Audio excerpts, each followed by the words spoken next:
Okay, it is January and it is frozen here in New England, and we just seem to be getting one storm after another. So I figured today is a great day to be discussing ice melters and trying to decipher what they're all about. Because when you walk up to the shelves and look at an end cap full of bags of ice melter and you see 50-pound bags of rock salt outside, customers tend to not know what to use and what the pros and cons are of each. So let's discuss it.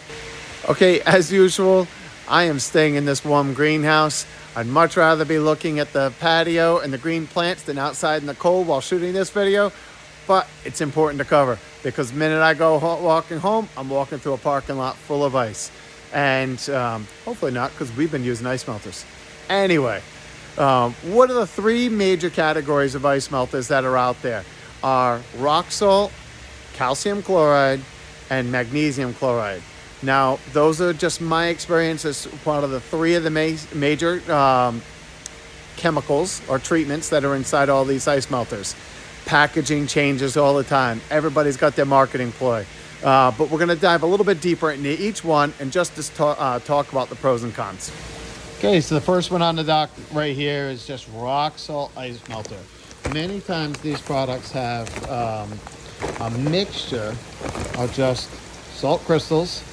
If any of you have a water softener, many times it's the same consistency, just not as uniform in size. Some of them have a little bit of sand mixed in for a little traction. Other times it's just salt itself. Old Faithful, one of the biggest benefits to rock salt is I find that it will actually melt the ice and actually get rid of the ice. We'll discuss that outside a little bit more. But by having a little dirt or sand mixed in with it gives us a little traction as well as the ability to melt the ice. Now, some of the things to be concerned with traditional rock salt. Extremely effective, economical, however, can be pretty corrosive to concrete. So if you're applying this on a concrete walkway or a paver walkway and you're applying it over and over and over again, it can degrade that, just like you see it eating away at roads and concrete bridges and things like that. Traditional rock salt, in my experience, can be pretty corrosive over time. And if that starts washing into the flower beds, if you're doing a walkway, and then as you shovel the snow off, you're actually taking your residue of the salt from the actual rock salt that you're putting down, and you're throwing that into your flower beds. Even once the ice melts and goes away, the next rainstorm, all that salt is washing into your flower bed. Salt buildup in your lawns and in your flower beds can make it very difficult to grow plants in season. So you do have to be strategic on where you're using rock salt. Now, one of the real benefits to rock salt, and it's pretty much in my mind the deciding factor between using rock salt and magnesium chloride or calcium chloride. Calcium chloride in those products will burn right through really thick ice relatively fast. You can sprinkle it and watch it, and you can actually hear it cracking that ice and moving it.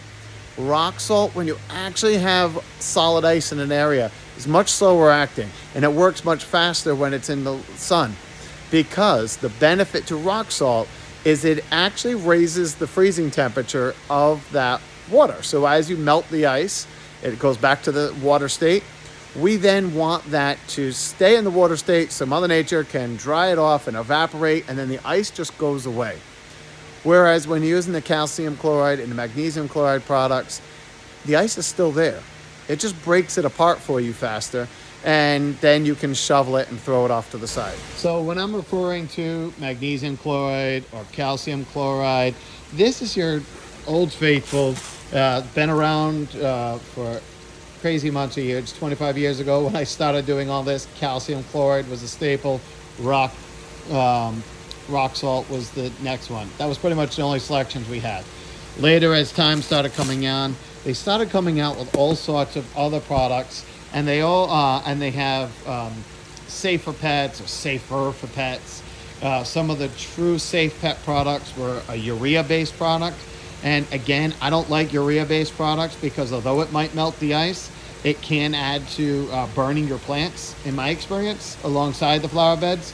So what I find is that I'm watching the temperatures.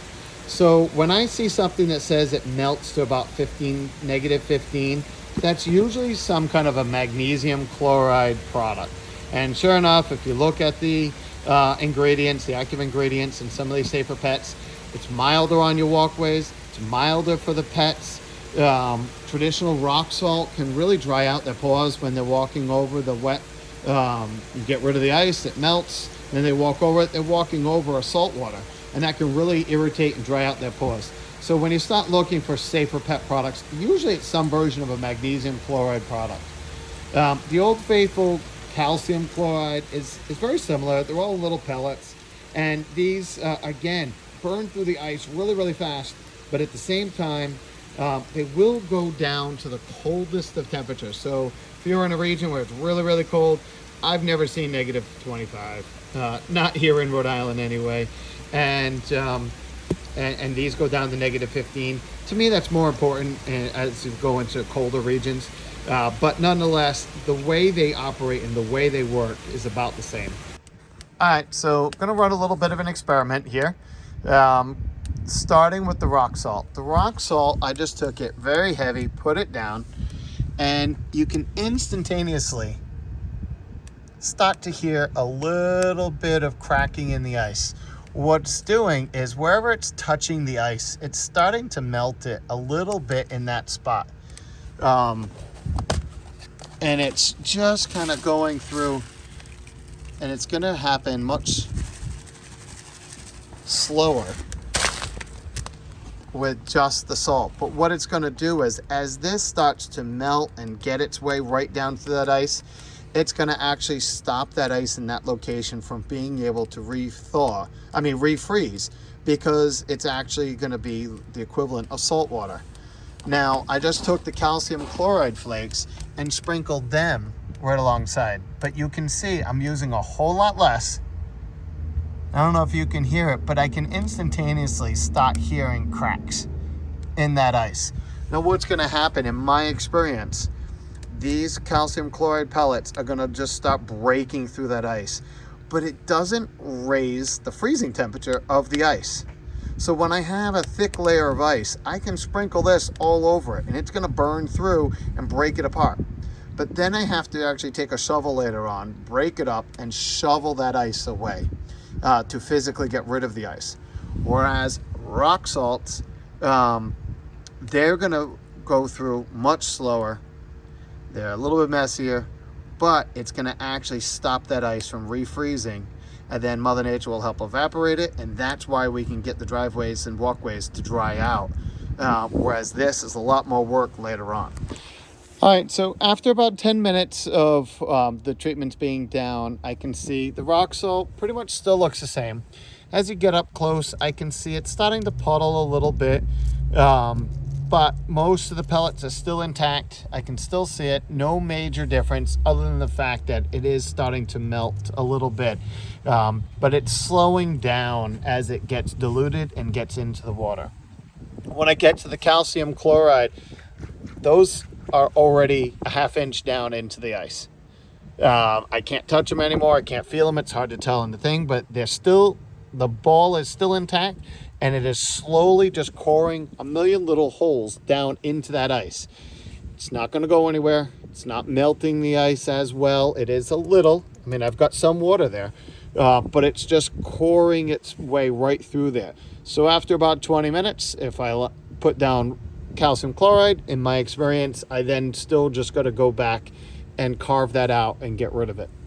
The magnesium chloride is solely just disintegrating. It's some of it is going through. It seems to be, again, about what I expected, right in between the efficiency of both of these. It is melting. It's dissolved, so I don't see the pellets anymore. By and large, there's still some, but that's it. It's not really doing a whole lot. I don't know how much more I'll get out of it. I would need to apply it again, but the magnesium chloride is safer on the pet paws, and it'll still go down much deeper in the temperature. It's milder on the pets, and it's milder on the lawn, so it's still my go-to. I just need to apply a little bit more. Okay, so back in the warm, that's my opinion on everything. Rock salt is my go-to if I'm on concrete and I want the ice just gone, let it evaporate. calcium chloride, magnesium chloride. If I'm doing concrete walkways, concrete stairs, areas that I'm worried about pets being exposed, I'm using a pet safe ice melter. And that's it. I hope that helps. When you don't know, because the packaging, everybody is marketing. They all market something else. Just flip it over, look on the back, look for the active ingredients, and it doesn't matter what they're marketing it to. At least you know the efficiency on what they're going to do and when to use them. Hope that helps. Take care.